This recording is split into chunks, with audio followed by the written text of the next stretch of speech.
الو، ازيك يا حبيبي؟ اخبارك ايه؟ قلت له ايه؟ حولت لي 10000 جنيه انا طلبتهم منك على الفيسبوك. ده انا ما دخلش على الفيسبوك بقالي اسبوع.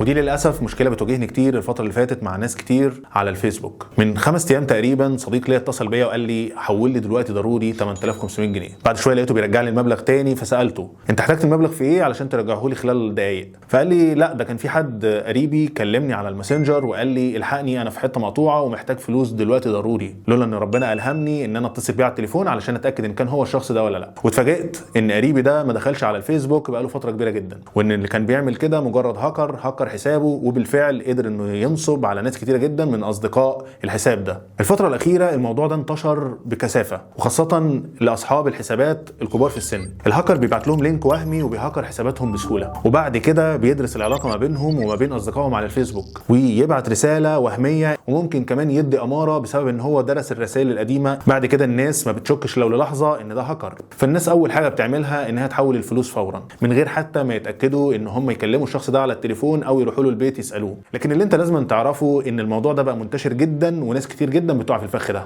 انا عامل لك رساله في الكومنتس تقدر تنشرها على صفحتك علشان تخلي مسؤوليتك تماما من اي حد يطلب فلوس من خلال الماسنجر بتاعك. شارك الرساله دي لو انت مهتم ان انت تخلي مسؤوليتك وتوعي غيرك، وما تنساش تشارك الفيديو ده علشان توعي غيرك بالمشكله دي.